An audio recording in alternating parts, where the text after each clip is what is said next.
dreamt of achieving something big that seemed insurmountable? How do you overcome such an obstacle? What do you do when it gets tough?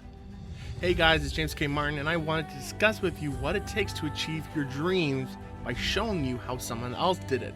And by that I mean, how a filmmaker from New Zealand achieved his dream of adapting the most complex and popular books into 3 massive and successful movies known as The Lord of the Rings. Making the 3 films didn't happen overnight and were certainly not easy. The filmmakers had to push themselves and their cast and crew well beyond their limitations in order to bring the well-beloved story to the big screen. Let's take a look at how to turn a fantasy into a reality. The history of The Lord of the Rings.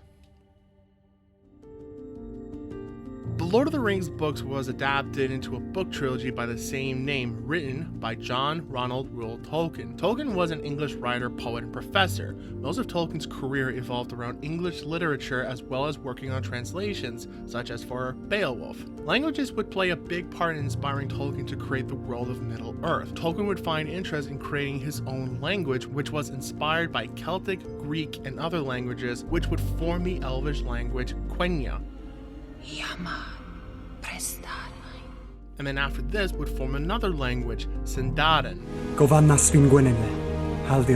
Then from this, he would draw inspiration to create other languages, which would then inspire to work on a world, culture, and creatures to speak these languages. And thus he would start forging the history and geography of Middle-earth. Tolkien would start working on the books such as the Silmarillion, which would heavily depict the origins of Middle-earth, as well as The Hobbit, and The Lord of the Rings as we know today. Now, there have been several others who wanted to adapt The Lord of the Rings on the screen, including the Beatles, who actually got turned down. But Tolkien mentioned that the books were unfilmable due to their extremely deep details in the history, geography, and culture. The Lord of the Rings movies as we know it would not be the first time the stories would be adapted. In 1977, we got the first commercial depiction as an animated TV special of The Hobbit. Next, in 1978, we got another animated adaptation of the Tolkien books, which was The Lord of the Rings. It would be another 20 years until another filmmaker would come to try and take the challenge of adapting the books to screen,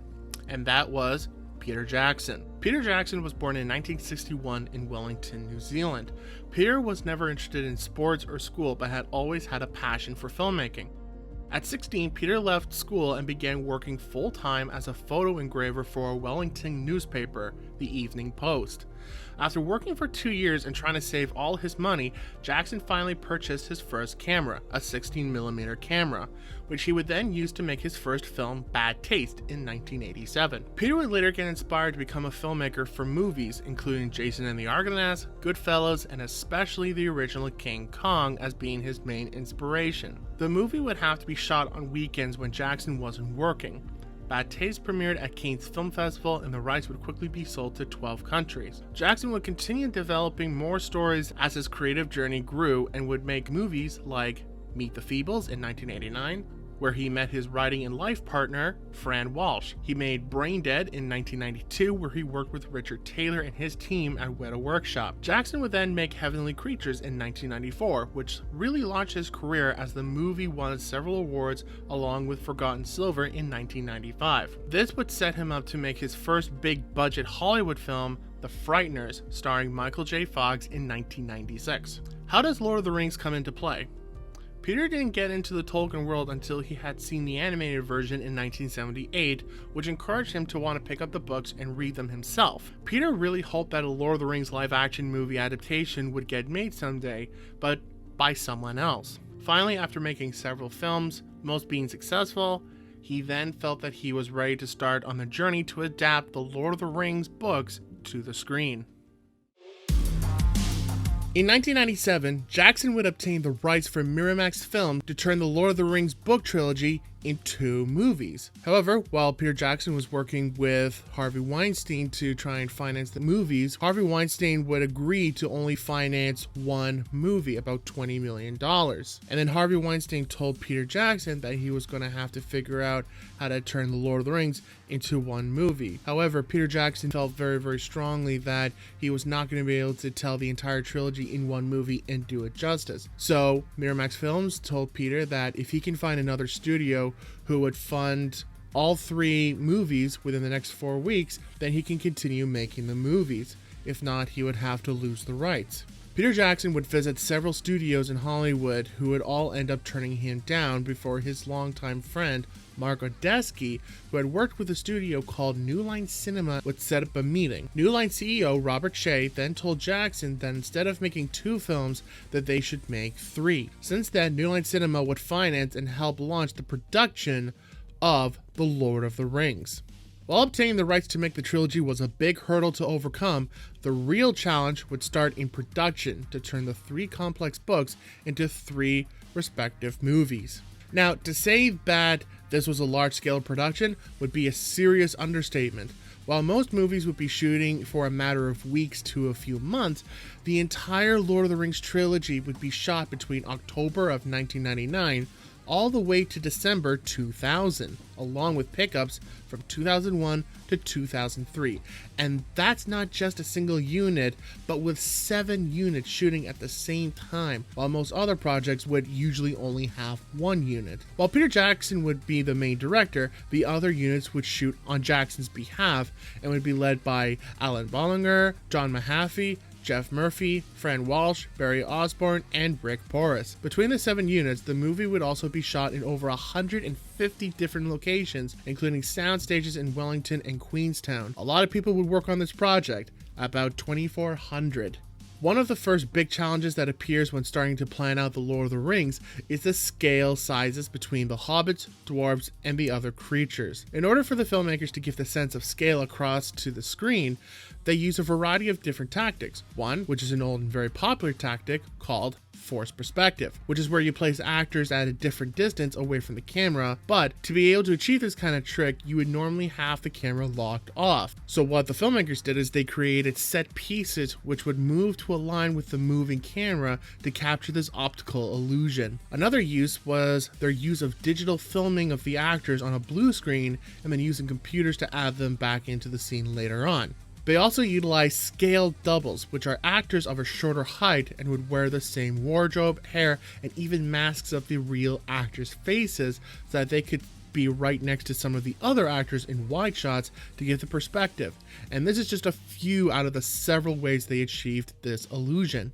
Many of the sets used in the trilogy weren't just your small sets, but several are the size of towns, villages, and even entire kingdoms. In order to create these giant sets, the art team either had to create an entire set piece, such as Hobbiton, Rivendell, Edoras, Bree, and most of Khazad-dûm, or they would build partial sets and then extend the rest in the computer, such as in Rivendell, Minas Tirith, and Lothlorien. Or a lot of these sets would be built as a miniature, where even with most of these small models would often take up the size of sound stages, thus would start the nickname Miniatures. Perhaps the biggest challenge of trying to bring this trilogy to life was the adaptation of the creature Gollum. First, the team would begin conceptualizing what Smeagol or Gollum might look like, and so after several concepts and both a drawing and a 3D model was created, the filmmakers had their very first official version of Gollum. The next step was casting. While casting, the team discovered an English actor, Andy Serkis, to voice the creature. But while they were very interested in Serkis' voice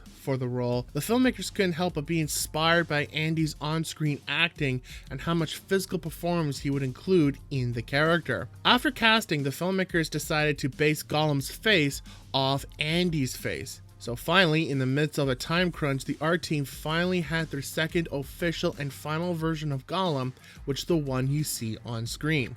You can actually catch a glimpse of the original Gollum in some shots from the Fellowship of the Ring. Once again, Andy's portrayal would help influence a new direction of how to achieve Gollum on screen. Originally, Andy would act out a performance with the other actors on set, and then everyone would do a second take where the actors would basically react to nothing as Andy would be behind the camera. But the filmmakers quickly noticed how proactive Andy was in his Gollum performance and how he interacted with the set and with the actors, that eventually the filmmakers decided to use the takes where Andy was in the shot, paint him out, and then replace him with the digital version of Gollum. Also, normally when Andy shot a scene on set, he would then redo the same scene in a soundstage to do motion capture. Except near the end of wrapping Return of the King, while the entire production was starting to run out of time, the filmmakers had to push their limits further. They decided to combine motion capture on the actual set, which is something that you can see in the scene on Mount Doom. Post-production is the stage in the movie making process where you basically take everything you shot and recorded and put all of it together, kind of like putting your ingredients together to make a cake. For Fellowship of the Ring, post proceeded as normal, where the editor put together the cut, then the 500 plus visual effects shot would start being added, sound effects would be mixed, the music score would be created, and then finally the color grade. Nothing too out of the ordinary. Then we get to the Two Towers, where things start to get a little interesting. As Two Towers was getting locked off for the edit so that the other departments could start working on it, Peter Jackson strongly felt that he had to continue editing. This meant that while the other departments would be working on their stuff for a version of the cut, Jackson and the editors were continuing to edit the movie. This means that while everyone else would be adding visual effects, sound effects, or even scoring to a scene, that scene would be completely different and changed from how it used to be, meaning that everyone else would have to re-edit and remix to a new edit. This is where things would start getting chaotic. On top of all of this, with the movie being edited, sound mix, scored, and have visual effects being added at the same time, Peter Jackson was in high demand to review the edits for all the departments. And keep in mind that while you have the visual effects happening in New Zealand, the movie was being scored in London, England. A way that the filmmakers worked out a system to be able to monitor all the different departments and make sure that Peter Jackson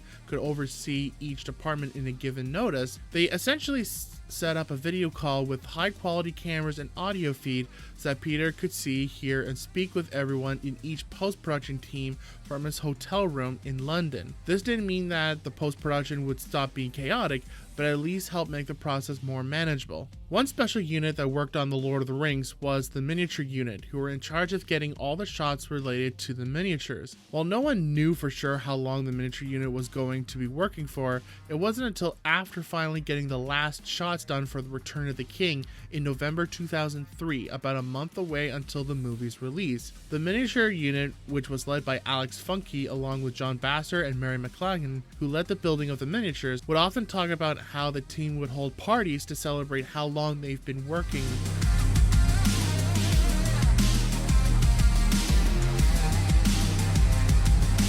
When working on the sound for Return of the King, the filmmakers would normally go to a studio which was a 45-minute drive from Wellington, and this is where they did the sound for Fellowship of the Ring and the Two Towers. Jackson decided to open his own sound studio in Wellington, which would be closer and better for the team. While the sound team was supposed to start working on the audio, the construction for the building was falling behind, and so the sound team was working on the sound effects for the movie during construction. After all of that, the building was finished and the sound team could fully concentrate in a brand new facility. Lastly, we have to talk about the visual effects, who were pushed to the absolute limit. I mentioned earlier that the Fellowship of the Ring had over 500 visual effects shots, which included creating environments, compositing, creature rendering for the cave troll, Balrog, and the Watcher, and the massive armies you saw in the prologue. The visual effects, also known as Weta Digital, also a company founded by Peter Jackson, created their own software called Massive to help them render large armies much more quickly and more realistic, which they would use for not just the first movie, but for scenes like the Battle of Helm's Deep in the Two Towers, the Battle of Pelennor Fields, and the Battle of the Black Gate in Return of the King. Now, while the visual effects work on Fellowship of the Ring might seem like a bit of a challenge, their biggest challenge was yet to come. When working on the Two Towers, Weta was met with more bigger challenges, including now 700 plus shots, including the simulations of the new creature Gollum, the animation for Treebeard, and the Ents, and the flooding of Isengard, and the Battle of Helm's Deep. Peter wanted to push the post team as far as he could to make the best movie possible. With that, the editing was continuously being worked on while the visual effects was occurring and the movie was being mixed and scored. For the Weta team, not only were they working on, again, more groundbreaking shots, but as the movie was taking shape and new ideas were popping up, more shots would get added. So much so that Return of the King would have more shots than the first two movies combined, with well over 1,200 shots. While any given shot could take days or weeks to make, the Weta were pressured to have to deliver 100 shots a day in order to meet their deadline. The Weta team were some of the last people to work on Return of the King before its release and managed to hand in the final shots just days before the movie had to be shipped out for the worldwide premiere. As described by so many members of the filmmaking team, making Lord of the Rings was one of the most difficult things and most special projects they've ever worked on.